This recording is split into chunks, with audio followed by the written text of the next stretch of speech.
So this is the test for the starter and see if it'll crank this engine here. So I got it hooked up to a battery there, so we're gonna try that out. Well, maybe not. Oh, I gotta hook up my ground here. Okay.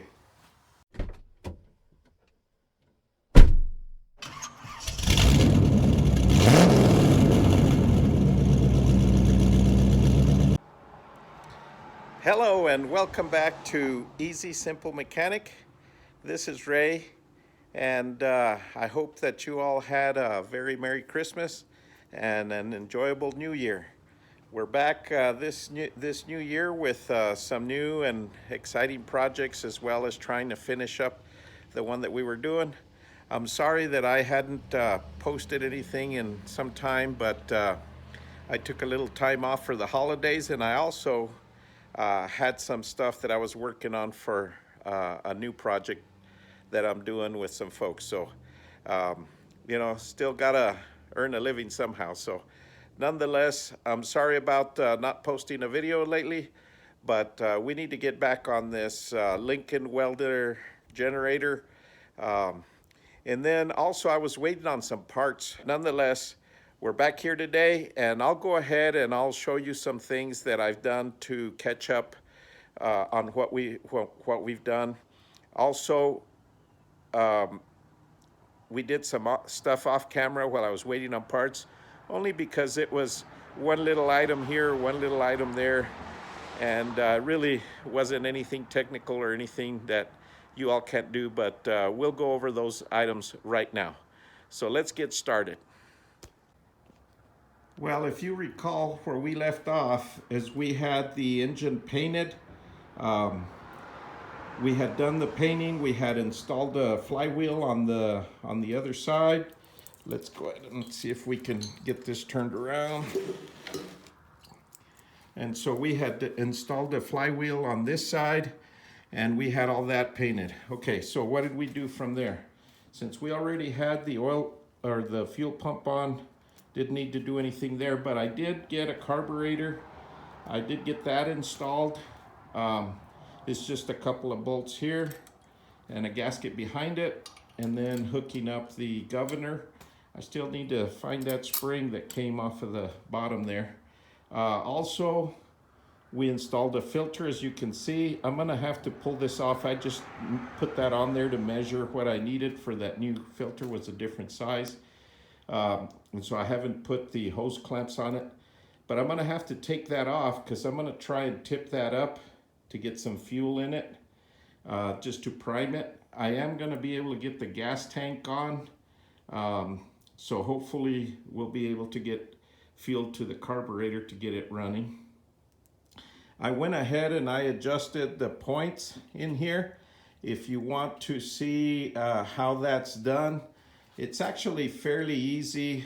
There's a timing mark that I talked about before, I believe, but there's some timing marks on the flywheel right in behind the gear here.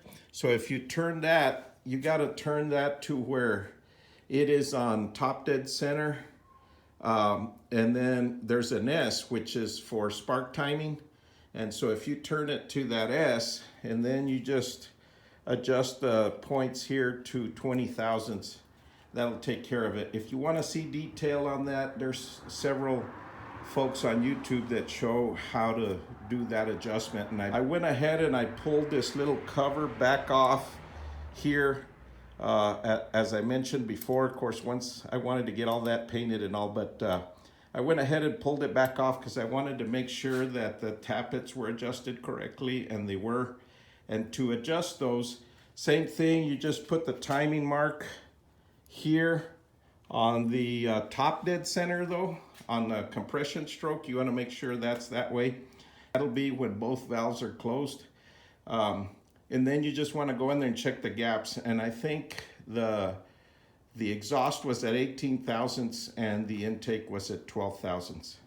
I also ordered this little piece that came in. I got it on eBay, but it was a little muffler to get on this exhaust. So now we got a little muffler there. I hope it'll be a little quieter. Then that, I got the condenser installed here.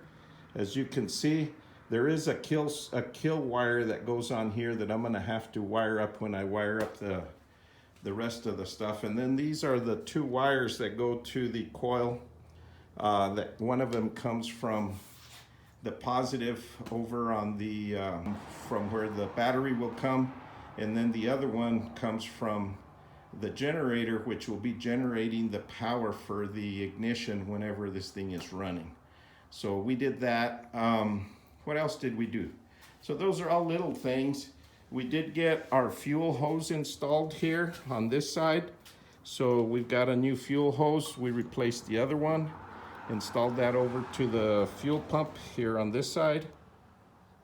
And then also the boot that was on here was tore and busted, so I went to the small engine repair shop and I bought this little boot here.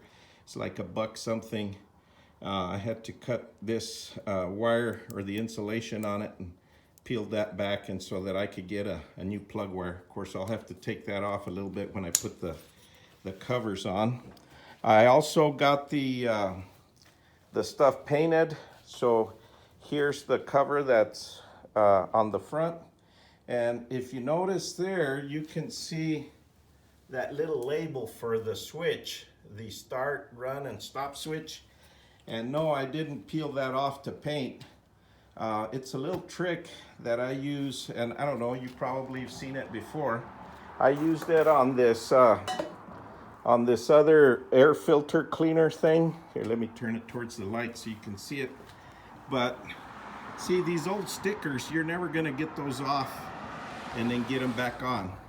So what you do is what I do is I take a very light film of grease, like wheel bearing grease or whatever grease, and I just lightly put that on the label that I want to stay there, or the information I want this to cover. If you see, the label's already kind of ripped around the edges and all, that's why that's that way. But at least it looks more authentic and more original. You just put that little grease on there, and then and like there, then when you paint over it and when you're done painting, then you can go ahead and just wipe the grease off and you're good to go. And then the other thing we did is, I want to show you here, is I had a leak that was labeled on the gas tank, and you can see here on the bottom, I went ahead and JB welded that.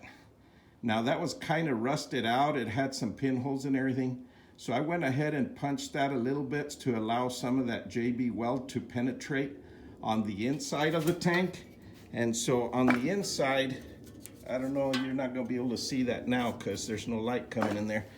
But when I put the JB weld on it, and I used the original formula, which is for metal and everything, but it's more of a liquid than it is a paste.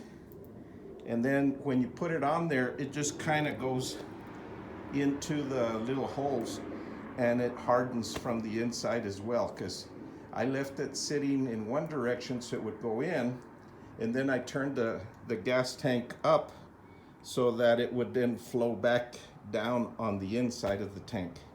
I think that'll seal pretty good. I've done things with JB Weld before, and they've worked pretty good for fuel.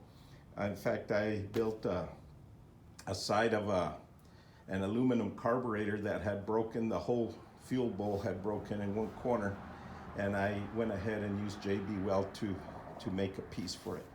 So yeah, so we've got all these pieces painted. The other thing I did was I pulled out this starter and cleaned it up a little bit, and then to test it. And in testing it, I noticed that it's getting stuck a little bit here. So we're gonna have to go ahead and tear it apart and see if we can get some grease on it and what have you, to get that starter to work properly. It does start, but it'll spin for just, you know, a couple of turns, 2 or 3 turns, and then it doesn't spin fast enough, and the solenoid comes back off. So if you're trying to crank it for a while, it won't do it for a while. It just does it 2 or 3 turns, and then it starts to bind up. So I'm gonna have to get into that starter and get that taken care of so that we can do that. There was a spring that's in here behind this little boot that was broken, and I went and I did find one at a starter rebuild shop, and they gave me that for nothing. They found one in their spare boxes, so I got that. So there's still something wrong with the starter. We'll work on that. And then this other item here is, this is of course a petcock, or I guess you can call it a shutoff valve for the fuel, but it comes with a little filter on it. See if I can take that off. Yeah, there it is. So you can see that's got a little fuel filter screen on there for your fuel, so that it doesn't get any big stuff going down your fuel line. So I went ahead and got one of those that we'll install now that the tank is dry. We'll go ahead and get that on the tank. The old one, they had just taken an old valve and it didn't have that on it, and the shut off wasn't shutting the fuel off. It was doing nothing actually. They were just using it as a fitting. So there was no fuel shut off. So that'll be a good fix. So now it looks like we've got all the parts that we need to continue this build. And so we'll go ahead and continue trying to get this thing back together. So let's get back to work. Okay, so I guess the first thing we're gonna do is we're gonna go ahead and put some oil in the crankcase, since I got some for it now. Only because the dipstick is on that side, and once we get all the covers and everything and we start wiring stuff up over there, I don't want to be struggling with any of that stuff in the way before we get the oil in. So let's get the oil in there, and then we'll move this engine aside and we'll get started on trying to see what's going on with that starter. I think I'm just going to put you guys on time lapse, and we'll check back with you when we get all of this stuff together, hopefully.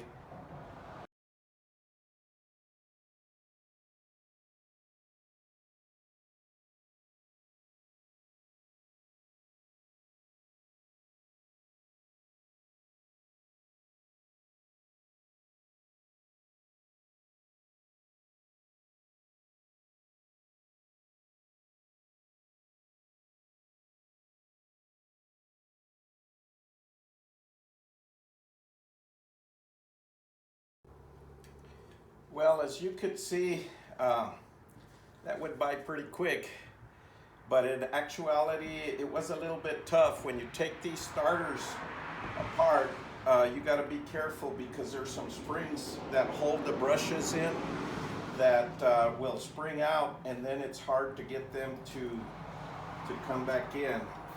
And this starter's not quite aligned, because there's the gas tank goes between the starter and the case, so it's probably gonna sound a little bit, because it's not gonna make full contact.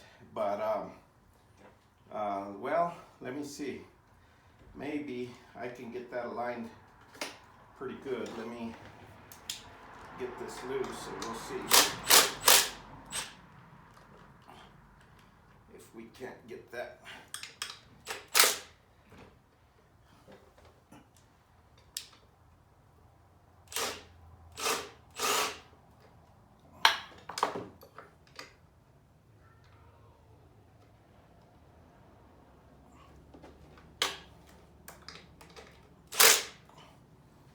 Just barely tighten it like that so that we can check it out. It's still a little bit off, but we'll see. So this is the test for the starter, and see if it'll crank this engine here. So I got it hooked up to a battery there, so we're gonna try that out. Well, maybe not. Oh, I gotta hook up my ground here. Okay, so here we go. Yeah, like I said, that starter is kind of not sitting quite right there, so it's spinning. But as you could see, it was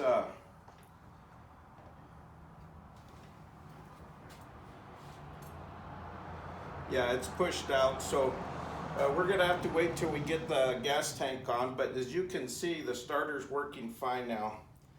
So I'm not gonna ruin the teeth on the gear until we get all this put together. But at least now the starter is working good. And so now we can go ahead and start assembling the rest of it. I do want to get some paint on the starter, so it'll probably take some time to dry. So I think we're gonna end it there. I think we've got quite a bit done. The rest should go really, really quick for me to get all that put together. But it's getting late. As you can see, the sun's gone down on me, so I'm gonna have to go ahead and work on it the next time.